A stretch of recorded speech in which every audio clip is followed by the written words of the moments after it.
Welcome to the Last Economy podcast, a guide to the age of intelligent economics. So today we are launching into a deep dive, really getting into chapter 16 of the book. It's got this pretty provocative title, The Three Futures. Yeah, it definitely makes you stop and think. It does, and our mission today is really sharp. We're not just, gazing into a crystal ball or talking sci-fi here. We're trying to understand these inevitable, stable states. The book calls them attractor states. Exactly. The idea is that our world has to snap into one of these as the old scarcity economy basically collapses under the intelligence inversion. That's right. And the book uses this physics analogy, which I think is really, really powerful.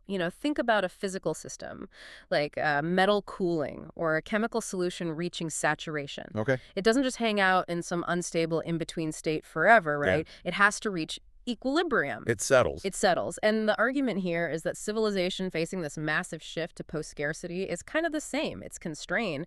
We're basically forced into one of only a few stable setups. Configurations, yeah. Because all those messy, unstable paths in the middle, they're just not viable long-term.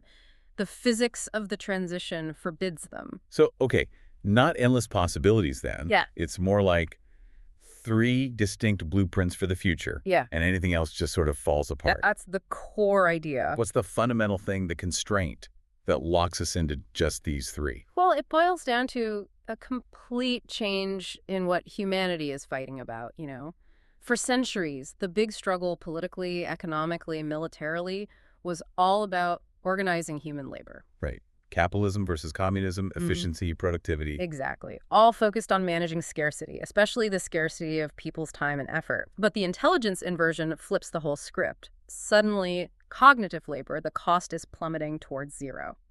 So the struggle of the century isn't about organizing labor anymore. It's about figuring out how to organize a world where human labor isn't the economic engine it used to be. Where it's not necessary in the same way. Precisely. Yeah. And any system that tries to cling to that old work equals value idea while staring down the barrel of potentially limitless intelligence, it's just inherently unstable. It has to collapse into one of these three stable forms. Okay. Let's unpack these three then. Let's start with the one that maybe feels, closest, the default setting, the path of least resistance. Yeah, that's future one, digital feudalism. Digital feudalism. Yeah. The book draws this really neat parallel to the Dark Ages, right? Rome collapses, chaos. And feudalism just sort of emerges naturally. People needed protection, stability, so they traded freedom, mobility for a local lord's security. So if digital feudalism is the modern version, what are we trading for stability? That's the key difference. We're trading liberty, real agency, for convenience and efficiency. Convenience. Yeah, it's not about overt force like medieval times. It's about optimized dependency. Yeah. These network effects we see everywhere? Imagine them accelerating like crazy. A very small number of platforms end up controlling the core AI models, the data flows, the whole infrastructure of reality. The book calls them the 5 digital duchies. 5 digital duchies, like digital kingdoms. Sort of, yeah. They essentially own the operating system of civilization. Okay, so who are these duchies? Are they like specific companies we know today, or is it more abstract? The book suggests they're the logical outcome of consolidating power based on function. So you'd have maybe one duchy controlling knowledge and prediction, like a vastly evolved Google. Right. Another handling enterprise logistics, think a supercharged Amazon SAP hybrid. And crucially, one controlling social reality, the consensus layer, the successor to something like Meta. Wow. And where do people fit in? Where do we fit in? That's the chilling part. You're no longer really a citizen of a nation or producer in an economy. You're reduced to being a user, a node within their infrastructure. It's just a user. Okay, this connects directly to that first quote you flagged, the one that really paints a picture of how control works in this future. Here it is. The cage is so comfortable, you will forget it is a cage. Yeah, that quote, for me, just nails the insidious genius of digital feudalism. It's not maintained by walls you can see or oppression that makes you angry. Things that would make you fight back. Exactly. Those invite rebellion. This is maintained by perfect, optimized psychological comfort. The system gives you universal basic income, sure, but it's subsistence UBI. Just enough? Just enough. The book says, just enough to keep you housed, fed, and subscribed. But crucially, Never enough to actually build capital, gain real agency, start something competitive, or, truly leave the network. Okay, paint a picture. Yeah. What's the day-to-day feel like inside this comfortable cage? How do these duchies keep everyone in line without obvious force? Well, the compliance is kind of baked into the experience itself. Your economic value might be zero, but they maximize your psychological satisfaction. Imagine your feed's news, entertainment, everything. It's all precisely calibrated to your dopamine receptors. That's the phrase the book uses. The content isn't just designed to keep you scrolling. It's optimized to keep you mentally stable within their system. Anything that promotes, say, deep critical thinking, dissent, or even the idea of independent action, it just gets dampened. Not necessarily censored outright, but it's made irrelevant. It's simply less engaging, less dopamine hitting than the hyper-optimized stuff the duchy serves you. That sounds incredibly effective, frighteningly so. If the prison walls are made of perfectly tailored content, and leaving means giving up your basic income and all that comfort, how does anyone even think about changing things? That's the terrifying stability of Future One, isn't it? The system doesn't need to actively suppress dissent in the old-fashioned way. It makes dissent feel unattractive, uncomfortable, almost like pointless to most people who are pretty satisfied psychologically speaking. Because their basic cognitive needs are met before they turn into a desire for something more. Exactly. The book argues the network essentially rewires the user into the perfect consumer, safe, provided for, and, topologically irrelevant to how the system itself is built or run. Wow. Okay. Deeply unsettling default path. Let's shift gears. Let's pivot to Future 2. If feudalism is born from comfort and just letting things happen, this second one, the Great Fragmentation, sounds like it comes from the total opposite. It comes from fear. Absolutely. Future 2 is the knee-jerk reaction path. This is the global panic button. It's what happens when the world collectively freaks out about the sheer challenge of controlling super powerful AI, especially artificial general intelligence. And you can kind of feel that tension already, can't you? All this talk about digital sovereignty, nations wanting to control their own tech, decoupling supply chains. Exactly. But what pushes it from just, economic rivalry to full-blown global fragmentation? Yeah, what's a trigger? Yeah, it's the realization, a terrifying one, that this isn't a normal tech race. Whoever gets to true, maybe unaligned AGI first, they don't just get a temporary advantage. The book says they basically win forever. Win forever. Yeah. And that leads us straight to the second really powerful quote, the one that underscores just how massive this power shift is. The power differential will make nuclear weapons look like firecrackers. We really need to sit with that for a second. Nuclear weapons, they gave deterrent power, right? Mutually assured destruction. It was a standoff. Right, a balance of terror. But AGI, once one side truly achieves it, that offers permanent advantage. Predictive power, economic power, geopolitical power. On a scale we can barely imagine, you could model and outmaneuver rivals decades ahead. Decades. That kind of existential threat, that imbalance, it drives paranoia and secrecy to levels we've just never seen. So all that open research culture, the sharing of papers, the collaboration that built AI up to this point. Gone. It just evaporates. Replaced by what the book terms Manhattan Project secrecy. Like building the atomic bomb, but for algorithms. Exactly, but maybe even more intense. Every line of code, every data set, every tiny architectural choice becomes a top-tier national secret. Hoarded, protected, and this paranoia. It directly causes the global internet to shatter. Shatter how? Into multiple separate walled gardens that don't talk to each other. You'd have the American internet, the Chinese internet, maybe a European one, an Indian one, all deeply suspicious of each other. Okay, I can see how fear starts it. Yeah. But why is that stable? It sounds incredibly fragile, inefficient, just bad. It is inefficient, but it's stable because the fear feeds itself. It becomes self-reinforcing. Think about these separate information bubbles. Okay. Each one is constantly tweaking its own AI, its own data to defend against what it thinks the others are doing. After just a few years completely separated, their internal sense of reality starts to drift apart. Drift apart how? The book calls it ontological fragmentation. Ontological fragmentation. What does that mean exactly? It means they develop fundamentally different baseline realities. Their news, their history books, their models of the future, all shaped by these competing, closed-off national AIs, they just become incompatible. So they literally can't even agree on basic facts anymore. Pretty much. Or values, or even what the other side is fundamentally like. This deep structural difference makes any real cooperation, political, cultural, scientific, basically impossible. The separation, which started with fear, becomes this permanent, self-sustaining divide. It's a grim picture, a terrible, secret, high-tech Cold War burning huge amounts of energy just keeping the walls up. Wow. Okay, so two futures down. Both stable, both pretty dystopian. One smothers us with engineered comfort, the other tears us apart with paranoia. Which brings us to number 3, the one the book says is the only desirable one, but also the one that requires, well, actual conscious effort. Future 3. Human Symbiosis, the path of wisdom. This is where we intentionally decide to partner with intelligence rather than trying to outcompete it, contain it, or just end up serving it. Partnership. The book uses that really cool biology analogy about simple organisms merging to become something totally new and more powerful. Right. Lynn Margulis's work on endosymbiosis, the idea that complex cells, the basis of all animals and plants, Yeah. they actually started billions of years ago when simple, independent bacteria formed this permanent, mutually beneficial team-up. It was maybe the biggest evolutionary leap ever. So symbiosis is arguing that our next great leap is also about radical partnership, not just competition. That's the core idea, but, and this is critical, the book is very clear. The main obstacle isn't building the tech for partnership. We arguably have a lot of the pieces already, or they're close. So what is the obstacle? It's us. It's internal, psychological. Which brings us to that third crucial quote. The hardest part of this path is not technological. It is psychological.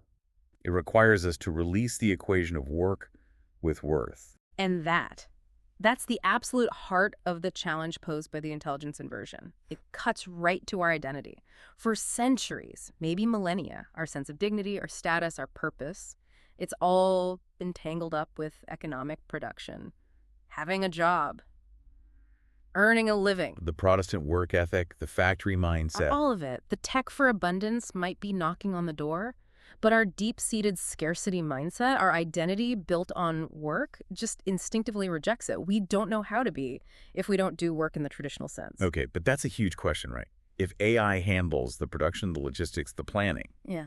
and we don't need to work for economic value anymore, what happens to human purpose? Yeah. Isn't that just trading the economic cage of feudalism for a kind of psychological cage, existential dread, meaninglessness? That is the critical question. And the symbiotic blueprint, the plan for Future 3, has to answer it directly. The whole point of the symbiotic state is to restructure things so human value shifts away from pure economic output towards cultivating our uniquely human capitals. Creativity, empathy, connection, exploration, judgment, wisdom. It's about building a society where people pursue meaning instead of just income. But to make that possible, the structure itself needs to guarantee certain things. The book lays out 4 non-negotiables. Okay, let's walk through that symbiotic blueprint. What's the first pillar? How is the intelligence itself handled? Pillar 1, universal access to intelligence, UAI. This is fundamental. AI can't be a luxury good or a corporate monopoly. It has to be treated like a basic utility. Like clean water or electricity. Exactly. Or the internet itself, essential for participating in life. It needs to be a commons, available to everyone. If intelligence becomes abundant, it absolutely must be distributed abundantly. Otherwise, you just slide back towards feudalism. Okay, makes sense. That covers the supply side, the availability. But what about protecting individuals? How do we not get steamrolled by this massive machine intelligence, even if it's accessible? That's pillar 2, and maybe the most crucial for individual agency. The sovereign AI agent. Every single person needs to be equipped with their own personal AI. Like a super Siri. Way beyond that. Think of it as your personal digital lawyer, your economic negotiator, your data steward, your cognitive advocate. It has to be cryptographically private, totally aligned with your interest, not some corporations or governments. So if I'm just one person in this huge, fast, machine-driven economy, my sovereign agent acts on my behalf, protects my data rights, maybe negotiates micro-contracts, ensures I'm not just run over. Precisely. The book calls it the new fundamental property right for the 21st century. It's the mechanism that ensures even if you don't work in the old sense, you still have autonomy. You remain a citizen, an agent, not just a user or a data point. Okay, that's individual protection. But what about the big picture, governance? How do we make sure the overall direction of AI aligns with human values and doesn't, go off the rails? That requires pillar 3, the human-guided guardian lattice. This is about designing a governance system that avoids the massive risks of centralization you see in feudalism. It's distributed. A lattice, like a network. Exactly. A resilient network structure. And it works by dividing the labor smartly. You have AI oracles doing the heavy lifting on data analysis, prediction, modeling complex scenarios, figuring out the what if. Okay. But, and this is key, you have distributed groups of humans, human juries, providing the moral judgment, setting the ethical boundaries, making the value calls, deciding the should we. Ah, so the machine shows the possibilities, but humans retain the veto on values. Right. Why a distributed lattice, though? Why not just a central AI ethics board or something? Because history teaches us that centralized power, any centralized power, eventually becomes brittle, corruptible, or just plain wrong. A single point of failure. Exactly. A distributed lattice makes it much harder for any one group, corporation, or government to hijack the alignment process. By keeping that final value judgment distributed and fundamentally human, we maintain control over the raw power of the machine. Okay, UAI, sovereign agents, guardian lattice. That leaves the economy. If work and worth are decoupled, our current money system based on scarcity doesn't really fit, does it? Not at all. So Pillar 4 is dual currencies. This recognizes we basically live in two different realities simultaneously now. A world of ongoing physical scarcity and a world of potential digital abundance. Two currencies for two worlds, okay?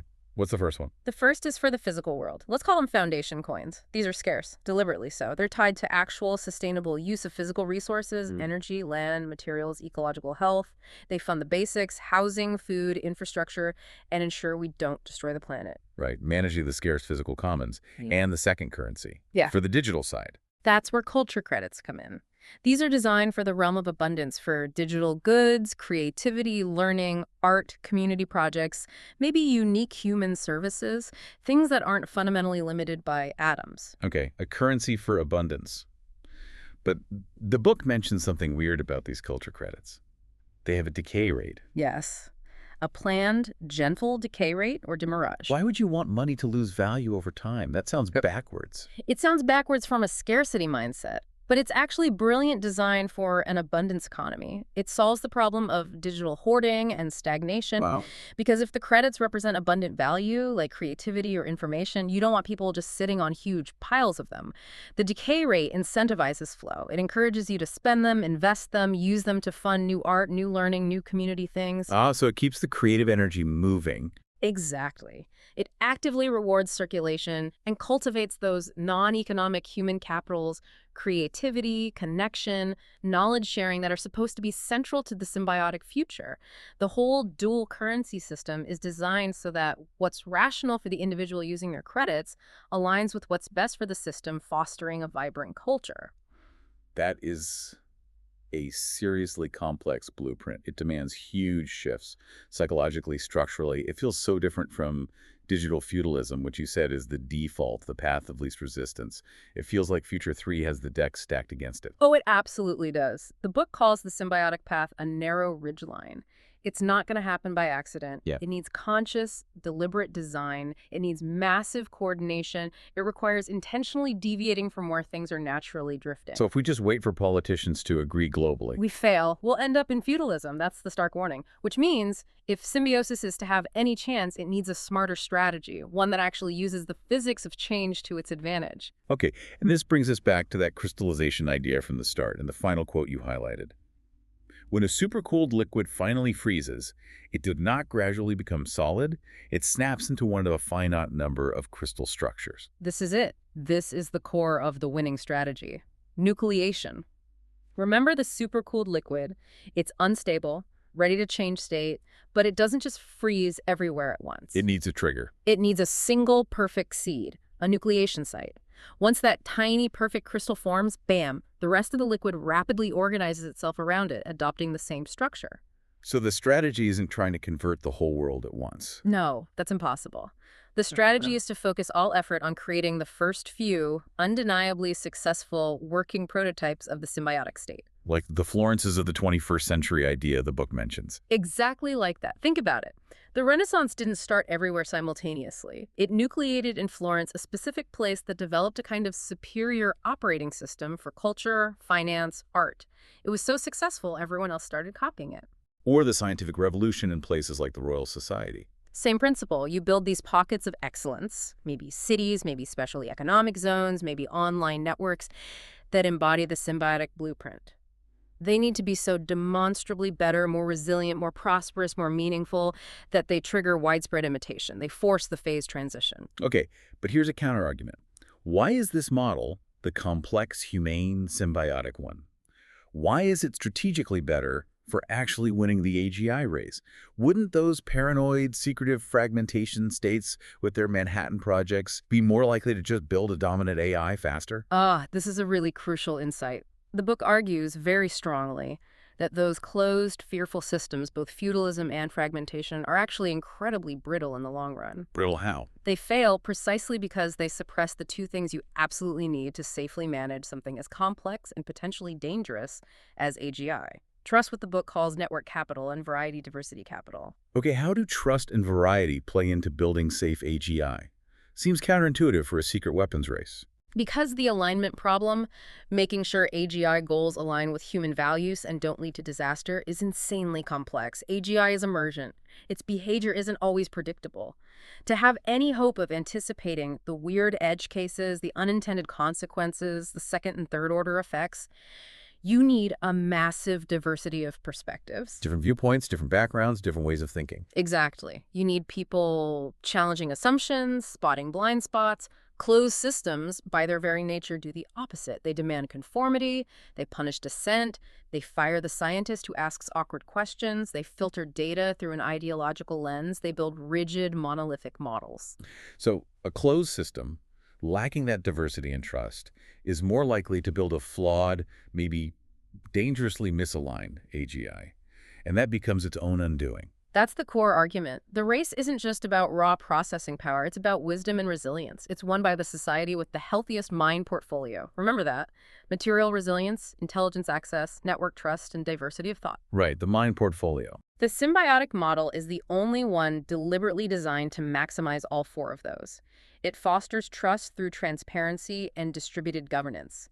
It thrives on diversity because it values human creativity and judgment. It's the only structure that creates the conditions needed for long-term, stable alignment with AGI. So paradoxically, the open, collaborative, trust-based approach isn't just nicer.